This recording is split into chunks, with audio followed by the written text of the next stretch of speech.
देश में uniform civil code की मांग जोर पकड़ने लगी है। असम के सीएम हेमंत बिस्वा शर्मा का मुसलमानों के लिए यूनिफॉर्म सिविल कोड पर जोर। बोले, मुसलमान अपनी संपत्ति का 50% अपनी पत्नी को दें। आप पिता हैं तो बेटियों को समान संपत्ति का अधिकार दें। तमिल फिल्म डायरेक्टर और एक्टर विजय बाबू से केरल पुलिस ने करीब 9 घंटे तक पूछताछ की। विजय बाबू पर अभिनेत्री से रेप का आरोप लगा है। दिल्ली के हौज खास इलाके में किडनी ट्रांसप्लांट रैकेट का खुलासा। पुलिस ने 10 आरोपियों को गिरफ्तार किया। यूक्रेन की सेना भी पीछे नहीं है। यूक्रेन के सैनिकों ने रूसी रॉकेट लॉन्चरों को नष्ट करने का वीडियो जारी किया है। दावा किया गया है कि रूस की सेना को बड़ी क्षति पहुंचाई गई है। रूस की कई गाड़ियों पर गोले बरस रहे हैं और वहां से धुआं भी उठ रहा है। उधर कीव में यूक्रेन के सैनिकों ने उन रूसी बमों को नष्ट कर दिए हैं जो हमले के दौरान नहीं फट पाए थे। बताया गया है कि ज़ेलेंस्की के सैनिकों ने कीव और उसके आसपास के इलाकों से ऐसे सैकड़ों बमों को खोजकर इकट्ठा किया था जो जहां तहां बिखरे पड़े थे और उनमें कभी भी विस्फोट होने का खतरा बना हुआ था, जिसके बाद उन रूसी बमों को जमीन में बनाए गए बड़े गड्ढे में डालकर नाकाम कर दिया गया। जैसे ही उन सभी बमों को धमाके में उड़ाया गया, वहां धूल का गुबार छा गया। असल में पुतिन के सैनिकों ने इस इलाके में उस वक्त भारी बमबारी की थी जब वो कीव पर कब्जा करने के लिए आगे बढ़ रहे थे, लेकिन इस दौरान रूस के कई बम गिरने के बावजूद नहीं फट पाए थे। खबर है कि यूक्रेन के सैनिक पिछले कई दिनों से वहां रूस के इन्हीं जिंदा बमों को खोजने में जुटे हैं। चीन की सेना की नजर भारत में बने एयरक्राफ्ट कैरियर आईएनएस विक्रांत पर गड़ गई है, जिसे इसी साल भारतीय नौसेना में शामिल किया जाएगा। ऐसा इसलिए कहा जा रहा है क्योंकि पीपल्स लिबरेशन आर्मी की वेबसाइट पर लिखे एक लेख में आईएनएस विक्रांत का जिक्र किया गया और इस लेख में जो लिखा गया उससे एयरक्राफ्ट कैरियर आईएनएस विक्रांत पर चीन की चिंता साफ दिखाई पड़ी। चीन इस बात से परेशान नजर आया कि आईएनएस विक्रांत के लॉन्च होने के बाद भारत की ताकत कई गुना बढ़ जाएगी और इस जंगी जहाज के समंदर में उतरने के बाद भारत पूर्वी हिस्से में अपनी धमक को और बढ़ा लेगा। इससे भारत की न सिर्फ पूर्वी रणनीति मजबूत होगी बल्कि दक्षिण पूर्व एशिया और एशिया प्रशांत में भारत और ज्यादा ताकतवर हो जाएगा। जबकि पश्चिमी हिस्से में पहले से ही भारत का एकमात्र एयरक्राफ्ट कैरियर विक्रमादित्य तैनात है।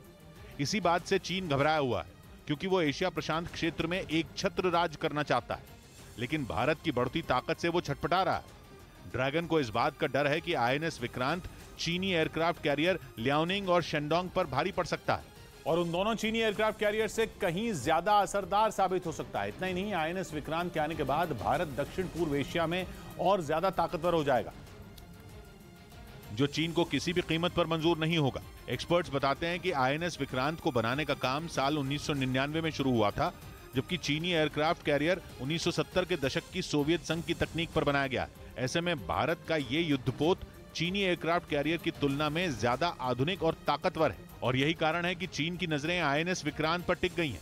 असल में एयरक्राफ्ट कैरियर समंदर में चलता फिरता एयरफोर्स स्टेशन होता है, जहां से मिसाइलें, फाइटर जेट, लड़ाकू हेलीकॉप्टर और स्पेशल फोर्स के कमांडो दुश्मन के इलाके में आसानी से हमला बोल सकते हैं।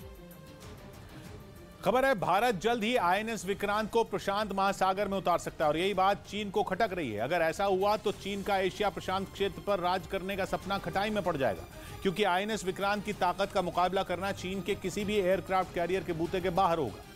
इसकी ताकत का अंदाजा इसी बात से लगाया जा सकता है कि ये अपने ऊपर 40 लड़ाकू विमान को आसानी से एक साथ लेकर चल सकता है। 262 मीटर लंबे और 59 मीटर चौड़े इस युद्धपोत की मारक क्षमता 1500 किलोमीटर से ज्यादा है। खबर है कि इस पर 64 बराक मिसाइलें भी तैनात की जाएंगी जो युद्धपोत से हवा में मार करने में सक्षम है। इसके अलावा आईएसी यानी इंडिजिनस एयरक्राफ्ट कैरियर विक्रांत में ताकतवर टर्बाइन लगे हैं जो इसे 1,10,000 हॉर्स पावर की ताकत देते हैं। आईएनएस विक्रांत के लॉन्च होने के बाद भारत दुनिया का 5वां ऐसा देश बन जाएगा जिसके पास 2 एयरक्राफ्ट कैरियर होंगे और इस जंगी जहाज पर तैनात करने के लिए भारत दुनिया के सबसे ताकतवर लड़ाकू विमानों के ट्रायल में जुटा है। कुछ रोज पहले ही अमेरिका के 2 F-18 सुपर हॉर्नेट लड़ाकू विमान ट्रायल के लिए गोवा पहुंचे थे, जिनका इसी महीने ट्रायल किया जाएगा और ट्रायल में पास होने पर विमान को खरीदने की प्रक्रिया शुरू होगी, जिसे बाद में देश में बने एयरक्राफ्ट कैरियर विक्रांत पर तैनात किया जाएगा। इसी कड़ी में अमेरिका के 2 F-18 सुपर हॉर्नेट लड़ाकू विमान ट्रायल देने के लिए गोवा पहुंच चुके हैं। इन विमानों का ट्रायल एयरक्राफ्ट कैरियर पर ही होना था, लेकिन IAC यानी इंडिजिनस एयरक्राफ्ट कैरियर विक्रांत अभी पूरी तरह तैयार नहीं है। लिहाजा इन विमानों के ट्रायल की तैयारी गोवा के हंसा नेवल बेस में की गई, जहां इन दोनों विमानों की ताकत को परखा जाएगा। ट्रायल के दौरान यह देखा जाएगा कि अमेरिका के ये विमान एयरक्राफ्ट कैरियर से किस तरह उड़ान भरेंगे और कितनी आसानी से उनकी लैंडिंग होगी। बिहार में जाति जनगणना पर कैबिनेट में प्रस्ताव पेश होगा। पटना में सीएम नीतीश कुमार की अगुवाई में सभी दलों की एक बैठक हुई, जिसमें बिहार में जाति के आधार पर जनगणना करवाने के लिए कैबिनेट में प्रस्ताव लाने का फैसला किया गया। अगर नहीं हो रहा है राष्ट्रीय स्तर पर, फिर हमको राज्य स्तर पर अपनी तरफ से इसको करना है। जम्मू कश्मीर के कुलगाम के स्कूल में मारी गई टीचर रजनी बाला का अंतिम संस्कार कर दिया गया, जिसमें बड़ी संख्या में लोग पहुंचे। होटलों में इस्तेमाल होने वाले 19 किलो के LPG सिलेंडरों के दाम 135 रुपए कम हो गए, जबकि घरेलू गैस सिलेंडरों की कीमत में कोई बदलाव नहीं हुआ। इस बीच भारत की वायुसेना के पास एक ऐसी खतरनाक मिसाइल आने वाली है जिसे दुश्मन के इलाके में गए बिना दूर से ही दागा जा सकता है। सबसे अहम बात यह कि इस मिसाइल को भारत में ही बनाया गया है। मतलब यह कि भारत ने रक्षा क्षेत्र में आत्मनिर्भर होने की ओर एक बड़ा कदम बढ़ा दिया है। यूक्रेन जंग के बाद दुनिया भर के देश अपनी सैन्य ताकत बढ़ा रहे हैं। भारत ने भी वही किया, वो भी अपने अंदाज में। उसकी वायुसेना को जो खतरनाक मिसाइल मिलने वाली है उसका नाम है अस्त्र MK1, जिसे हिंदुस्तान में ही बनाया गया है और ये काम किया है रक्षा क्षेत्र से जुड़ी रिसर्च करने वाली संस्था DRDO ने, जिसने बियॉन्ड विजुअल रेंज वाली इस मिसाइल को डिजाइन किया। मतलब ये कि DRDO ने अस्त्र MK1 के रूप में भारत की वायुसेना को एक ऐसी मिसाइल दी है जो दुश्मन के उन ठिकानों का काम तमाम कर सकती है जो दूर होने की वजह से नजरों से दिखाई नहीं देते। यानी इस मिसाइल को दूर से दाग दिया जाता है, जिसके बाद वो सीधा अपने टारगेट पर जाती है और तबाही मचा देती है। रक्षा मंत्रालय ने इस मिसाइल को भारतीय वायुसेना और नौसेना के लिए करीब 3000 करोड़ में खरीदने का फैसला किया है, जिसके लिए BDL यानी कि भारत डायनामिक्स लिमिटेड से समझौता हुआ है। अस्त्र मार्क 1 को DRDO ने डिजाइन किया है। इसका कई बार सफल परीक्षण किया जा चुका है। एक अस्त्र मिसाइल की कीमत है 7 से 8 करोड़ रुपए और इसके कई वेरिएंट बनाए जा रहे हैं, जिनमें पहले वेरिएंट को मैदान में उतारने की तैयारी। दावा किया गया कि यह मिसाइल विदेश से मंगाई जाने वाली कई मिसाइलों से बेहतर है।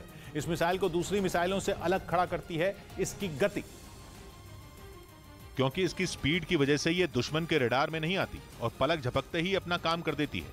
अस्त्र MK1 भारत में बनी पहली ऐसी मिसाइल है जो हवा से हवा में मार करती है और लड़ाकू विमानों को बड़ी स्टैंड ऑफ रेंज देती है।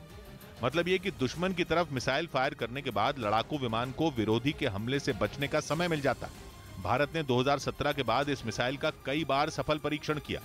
2019 में मिसाइल का जो टेस्ट हुआ था उसका वीडियो भी सामने आया था, जिसमें सुखोई 30 से इस मिसाइल को दागा गया था और वो दूर अपने निशाने की ओर बढ़ गई थी, जिसके बाद नजर न आने वाला टारगेट तबाह हो गया था। अस्त्र मार्क 1 को फिलहाल सुखोई 30 से दागने की तैयारी है, लेकिन भविष्य में इसे मिराज, तेजस और MiG-29 में भी लगाने की प्लानिंग है, क्योंकि इसके वेरिएंट कई रेंज में हमला करने की ताकत रखते हैं।